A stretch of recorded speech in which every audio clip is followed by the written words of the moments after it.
Pemerintah sahkan aturan penyediaan alat kontrasepsi bagi para pelajar, menormalisasikan seks bebas bagi pelajar. Beberapa hari lalu Presiden Jokowi mengesahkan Peraturan Pemerintah No. 28 Tahun 2024 tentang Kesehatan.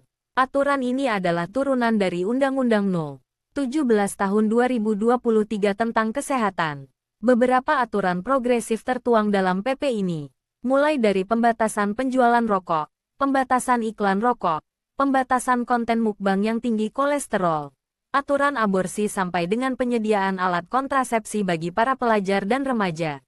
Berfokus pada penyediaan alat kontrasepsi bagi para pelajar dan remaja. Hal ini tertuang dalam Pasal 103 Ayat 4 PP No. 28/2024 yang merincikan soal pelayanan kesehatan berupa screening, deteksi dini penyakit, pengobatan, rehabilitasi, konseling dan penyediaan alat kontrasepsi. Aturan itu juga berlaku bagi para pelajar dan remaja. Hal ini menuai kritikan karena dianggap menormalisasikanb, seks bebas, di kalangan pelajar dan remaja. Banyak juga yang berkomentar bahwa pemerintah harusnya mempertegas aturan larangan seks bebas dibanding menyediakan alat kontrasepsi. Dengan demikian, pada tulisan saya ini akan membahas terkait dengan bagaimana dalam perspektif HAM tentang aturan penyediaan alat kontrasepsi bagi para pelajar dan remaja. Indonesia adalah negara hukum. Dalam negara hukum, negara memiliki 3 kewajiban terhadap warga negaranya dalam hal hak asasi. 3 kewajiban negara tersebut adalah 1. To fulfill, memenuhi, 2. To protect, melindungi, and 3. To respect, menghormati. Peranan negara dalam pemenuhan kebutuhan dasar rakyat sangat diperlukan terutama dalam bentuk pelayanan kesehatan secara menyeluruh. Dengan diakui kesehatan sebagai salah satu hak asasi manusia yaitu seperangkat hak yang melekat pada hakikat dan keberadaan manusia sebagai makhluk Tuhan yang Maha Esa dan merupakan anugerah yang wajib dihormati, dijunjung tinggi dan dilindungi oleh negara. Sebab negara wajib memenuhi, melindungi dan menghormati hak asasi warga negaranya. Pelajar dan remaja juga termasuk warga negara yang wajib untuk dilindungi, dihormati dan dipenuhi hak-hak asasinya. Tidak terkecuali hak untuk pelayanan kesehatan. Jika kita merujuk pada pasal 28H ayat 1, di sana mengatur soal jaminan bagi warga negara untuk berhak mendapatkan lingkungan yang sehat dan pelayanan kesehatan.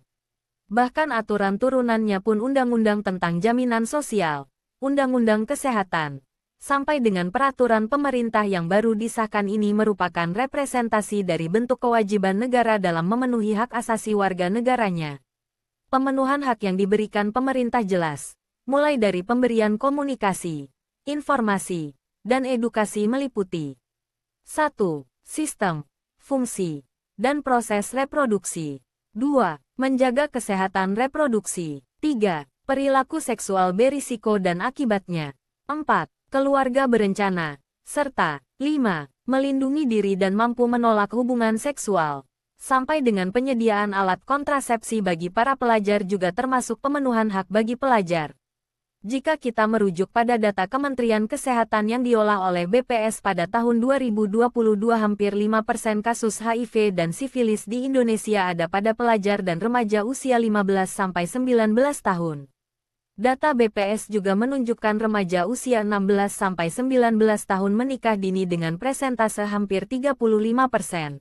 Hal ini tentunya memicu kehamilan dini, yang akan berdampak negatif pada kesehatan remaja dan bayinya. Juga dapat berdampak sosial dan ekonomi. Berisiko kelahiran prematur, berat badan bayi lahir rendah BBLR perdarahan persalinan, yang dapat meningkatkan kematian ibu dan bayi semakin meningkat. Belum lagi peningkatan kasus aborsi oleh remaja, karena kehamilan tidak diinginkan. Dan masih banyak lagi persoalan kesehatan yang terjadi di kalangan remaja. Dengan keadaan demikian apa yang bisa pemerintah lakukan? Bagi saya penyediaan alat kontrasepsi bagi para pelajar dan remaja adalah salah satu bentuk progresif hukum dalam memenuhi hak warga negaranya agar meminimalisir adanya peningkatan penyakit HIV dan sifilis di kalangan remaja. Penurunan angka pernikahan dini, hamil di usia remaja, penurunan kasus aborsi. Lantas apakah ini justru menormalisasikan, seks bebas? Jawaban saya adalah tidak. Dalam perspektif apapun, seks bebas tidak dibenarkan. Terlebih jika menggunakan perspektif agama dan moral. Tetapi saya berpendapat bahwa penegasan nilai-nilai agama, moral terkait seks bebas, itu merupakan kewajiban orang tua. Orang tualah yang berperan penting mendidik anak-anaknya dari kecil sampai besar untuk ditanamkan bahwa seks bebas itu tidak dibenarkan. Pada status quo saat ini pun, semua remaja sudah paham bahwa seks bebas itu tidak dibenarkan. Tetapi masih terus meningkat data remaja yang melakukan seks bebas tersebut.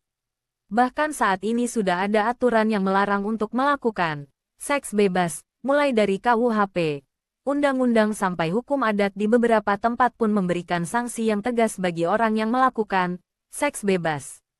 Tetapi masih sangat banyak yang melakukannya. Apa yang salah? Karena hal ini tidak bisa dibendung, hanya dengan aturan tertulis saja. Makanya peran lingkungan khususnya keluarga dalam menanamkan nilai-nilai moral kepada anak-anaknya itu sangat penting. Situasi yang seperti inilah yang membuat pemerintah bertanggung jawab atas apa yang sudah terjadi untuk memenuhi hak asasi warga negaranya dalam memperoleh kesehatan. Dengan demikian aturan terkait dengan penyediaan alat kontrasepsi bagi para pelajar dan remaja dalam perspektif HAM merupakan representasi dari bentuk kewajiban negara dalam memenuhi hak asasi warga negaranya, serta tidak bermaksud menormalisakan atau membenarkan adanya seks bebas. Penanganan untuk tidak melakukan seks bebas. Pemerintah sahkan aturan penyediaan alat kontrasepsi bagi para pelajar, menormalisasikan seks bebas bagi pelajar. Beberapa hari lalu